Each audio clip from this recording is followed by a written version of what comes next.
Bueno, y ahora junto a Alfonso Concha, que nos acompaña aquí en el estudio, tratamos de hacer entendible cuál es la trama, que es muy compleja, es una investigación que lleva mucho tiempo, que tiene también aspectos técnicos, muchas diligencias, pero... Alfonso, ¿cómo estás? Buenas noches. Muy buenas noches. Partamos por lo primero porque lo han preguntado mucho, ¿ah? La muñeca bielorrusa. Y aquí hay que hacer referencia a la famosa muñequita, la matrioshka. Sí. Porque en el fondo lo que significa es que cuando uno abre una de estas muñequitas, encuentra otra, después encuentra otra y después encuentra otra. Y de junio del 2023, de alguna manera, si iniciamos un hito cronológico, efectivamente por capa se comienza a saber una cosa y otra cosa. Se las vamos a tratar de explicar. ¿Por qué digo tratar? No es simple. Lo primero, claro, efectivamente esta trama tiene un nombre periodístico, la trama de la muñeca bielorrusa, que tiene que ver con el consorcio bielorruso que está ligado, en este caso, a un litigio con Codelco. ¿Por qué ponemos estos dos rostros? Porque en los albores del caso Audio es que parte todo esto. Y en ese momento comienzan a trascender conversaciones entre Luis Hermosilla y Ángela Vivanco, básicamente una cadena de favores. Luis Hermosilla se preocupa mucho, en los chats que trascienden en ese momento, de que ella, Ángela Vivanco, pertenezca a la Corte Suprema. Solo, de nuevo, el paraguas que nos mueve en esta trama. Siguiendo la lógica, la muñeca más grande. Exactamente. Sacan la muñeca más grande y empiezan a aparecer otras cosas. Viene lo siguiente.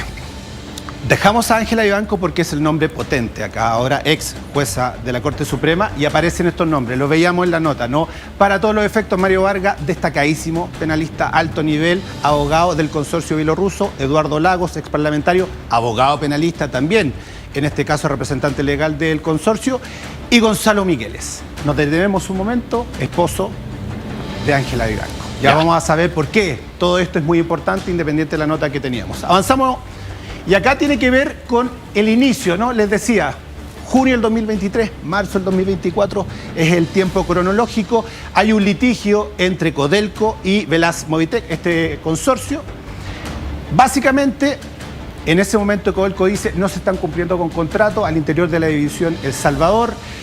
La verdad es que estos 20 millones de dólares son en boleta de garantía por obras retrasadas, por un accidente laboral fatal, esto es pecado capital en la minería, y básicamente Codelco dice no me están cumpliendo. Por lo tanto, voy a la justicia y pido que en boleta de garantía me devuelvan 20 millones de dólares. Hasta ahí avanzaba todo en la Corte de Apelaciones de Copiapó. ¿Y le va yendo bien a Codelco en ese sentido? Absolutamente bien, de hecho no hay discusiones y se obliga por la justicia, a la Corte de Apelaciones, de pagar estos 20 millones.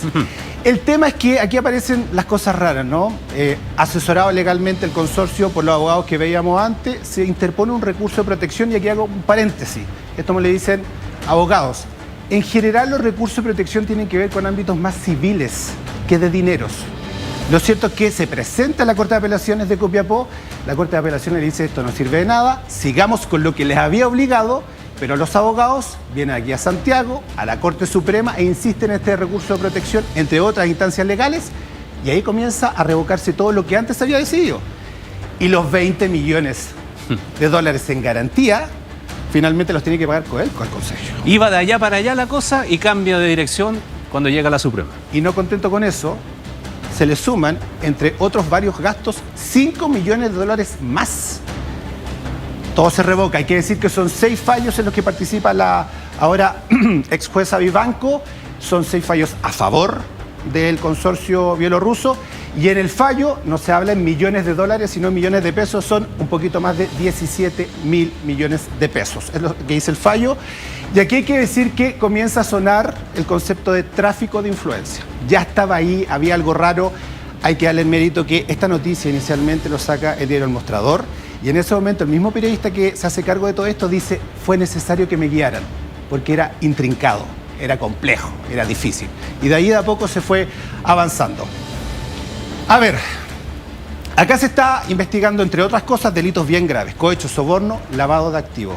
En simple, el lavado de activos es dineros ilícitos, se lavan y tratan de hacer parecer lícitos, legales. Sí. Se hace un ocultamiento y luego se hacen parecer como que son dineros limpios cuando tienen un origen ilícito. Así es. Y aquí aparece esta triangulación, aparecen otros rostros, son conservadores de bienes raíces de Chillán y de Puente Alto, aparece el señor Migueles, que es la pareja de la ahora ex jueza de la Corte Suprema, Ángela Vivanco, y Eduardo Lagos, que es el abogado, le decíamos antes, de este consorcio. Codelco en esta triangulación aparece, pero como pagador. No es que esté vinculado al ilícito, No, sino aquí que... está obligado por los tribunales porque perdió. Iba ganando, perdió, pague. ¿Cuántos? Bueno, ahí arriba dice, pues 45 millones de pesos. Hay que decir que cuando comienza a avanzar la investigación que está en manos de la fiscal regional de Los Lagos, se levantan el secreto bancario. Se dejó de revisar recién por el OS7 en mayo recién pasado. Se comenzaron a darse cuenta que hay transferencias bancarias, hay también dinero en efectivo.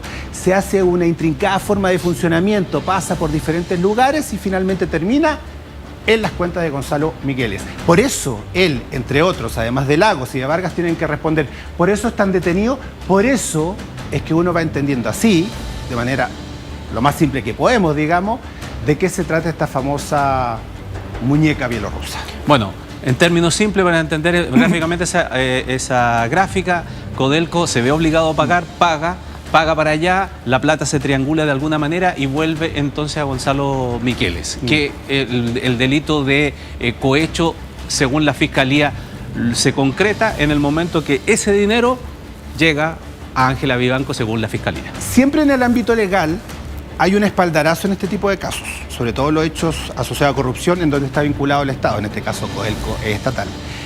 Y hay un espaldarazo. Se dio esta jornada. El Consejo de Defensa del Estado decidió querellarse por delitos de corrupción en contra de todos estos abogados. Estábamos hablando de los dos abogados Vargas, Lagos, en contra también de los representantes de los bienes del Conservador de Bienes Raíces de Puente Alto y también de Chillán. Y por cierto, contra quienes resulte responsable, dice el Consejo de Defensa del Estado. Pero de nuevo, había una presentación del Ministerio Público, allanamientos, imputaciones. Ahora hay respaldo del Consejo de Defensa del Estado, que es lo último que pasa en esta trama y de lo que tenemos que quedarnos atentos, porque la verdad es que es una extensión del control de detención y el viernes vamos a ver más detalle de todo esto. El viernes, efectivamente, hacia allá se trasladó aquella audiencia. Gracias, Alfonso. Muy buenas noches. Buenas noches.